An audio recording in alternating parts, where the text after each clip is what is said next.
SGT Report here with breaking news. Thank you so very much for tuning in. Guys, I have Attorney Todd Callender on the line with very, very powerful, incredible blockbuster information.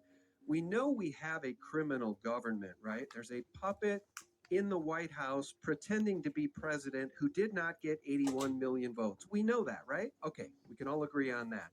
Did you realize that his son is also a criminal? Sure, of course you did.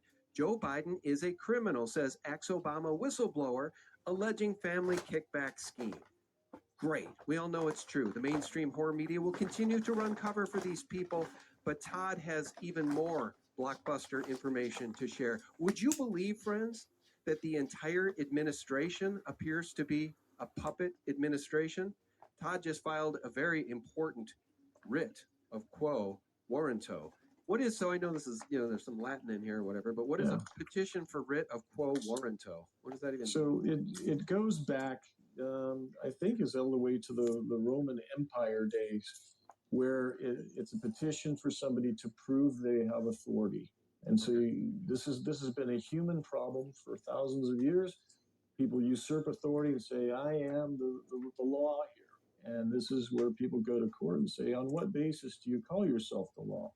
Right? We're questioning their authenticity, and that's where this comes from. And in what court was this filed? Where was this filed? This was filed with the U.S. attorney who has, we're not allowed to file with court yet. We have to file it either with the AG or the U.S. attorney, so says the statute. And should they fail to do their job, then we get to go to the court.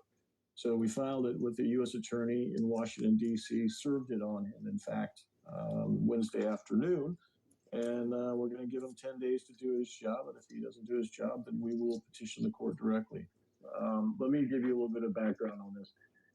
Lisa McGee, who you know, she's one of our researchers at Back's Choice, a really studious, wonderful person who researches things down to the letter, literally. About 2 years ago, was working with us on these bond claims in Colorado, principally. She joined the Mama Bears to take people out of these school board seats or try to claim on their bonds for their malfeasance. And as we went down this road, and it wasn't just Colorado, it was Western states generally, we came to find that about half of the people that were holding these positions of power, whether that was county commissioner or head of the school board, whatever the case, they all had an obligation to have a sworn oath of office. And one would conclude this is what you would do if you are representing the government, if you have a duty to the state of Colorado, for sake of argument, to the government and to the people of Colorado. Wouldn't you want to make sure that this person had an allegiance to fulfill that job and those duties? And so we found that about half of them didn't have a valid oath of office, a required piece. It's a required document. There's legislation that talks about this. So about a year ago, Lisa, being Lisa, started asking, well, if those people don't have an oath of office, then who else doesn't? And she sent a Freedom of Information Act request to the U.S. Department of Defense. And they came up with all kinds of reasons why they couldn't produce the Secretary of Defense's oath of office. And we were just preparing to sue. 9 months later, they produced one, but it's a defective one. And in the process of producing that, in came the other oaths of office that she had requested. Except for the fact that some of them just wrote back and said, there is no oath of office. The Foia team at the Department of Treasury and the Department of Transportation, they literally just wrote back to us and said, no, there's no written oath of office. I don't mean to laugh, but this is absurd. The statute is absolutely clear on this. It's operative and it's compulsory. It's mandatory. You don't get to just not make your or take your oath of office. Look it up for yourself. It's 5 USC. USC stands for United States Code, Section 3332. And a verbal oath of office isn't good enough. The statute requires it to be written with certain characteristics. There are certain words that have to be stated. There's 3 paragraphs in particular that go along with this, one of which is nobody's paid me to take this job. My oath is of allegiance to the United States, uphold the Constitution. and it has to be notarized. So says the statute. It's got to be written and it's got to be notarized. And of all of these oaths of office that were requested, none of them in the entire cabinet are valid. None of them. To be fair, I believe it's the Department of Labor or Agriculture. I can't remember which one is missing. We don't have that one back yet. We don't have a response back yet.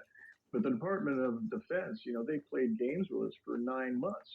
Wouldn't you think, Sean, the very first thing that you would do if you were, taking over the job of Secretary of Defense, the very first thing you do would be to complete that job and maybe frame it, stick it on a wall, make sure that there was a fancy seal and a stamp on it and a notary. Everybody's a notary. How come none of these are notarized? Not one of them are notarized.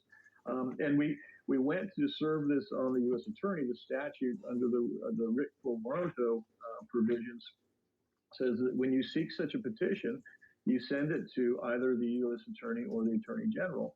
And we couldn't send this request to the Attorney General because his oath of office is also defective. So, in fact, according to his written oath of office, it's not even, there's no date of appointment. So I guess he's not serving as Attorney General according to this piece of evidence. And it's not like we're making this up.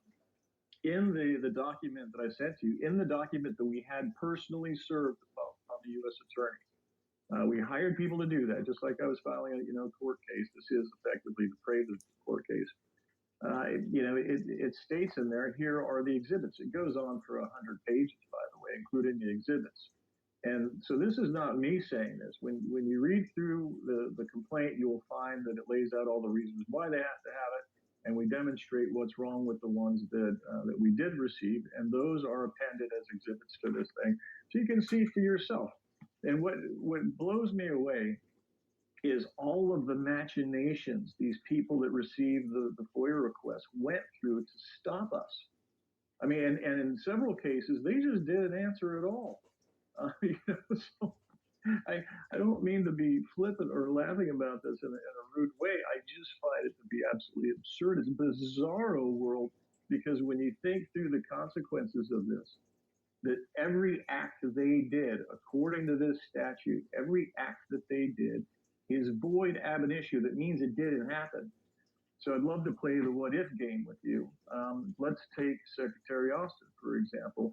If you went back to that very day when there was this public event and he was sworn in, so to speak, not officially, not accurately, not effectively, but sworn in, what acts thereafter would you love to see voided? Would you love to see undone?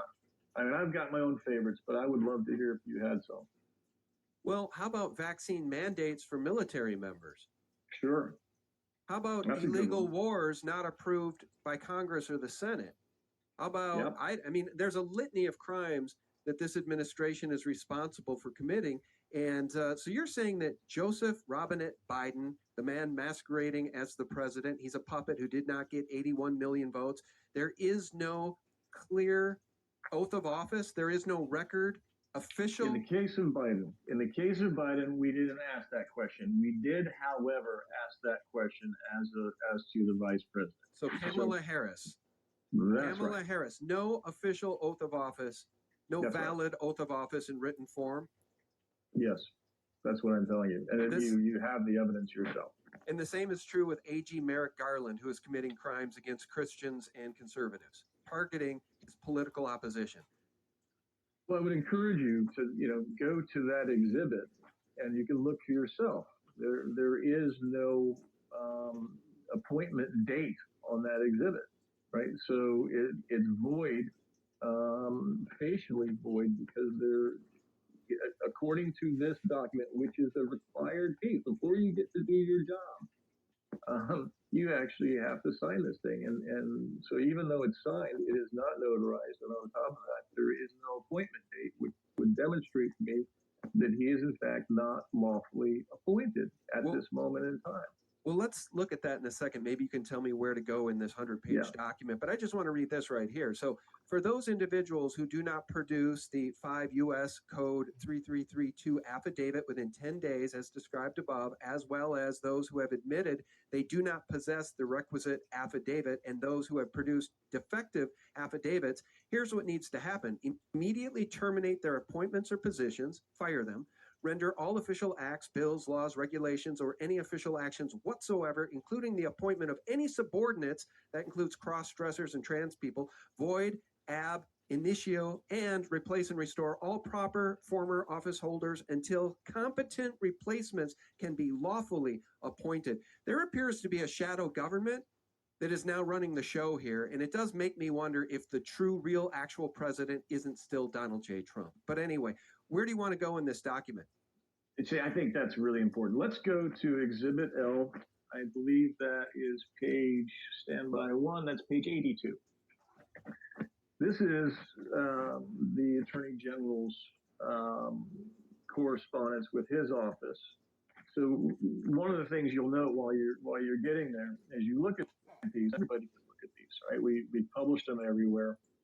I am quite confident that you'll put that in the link so people can look for themselves.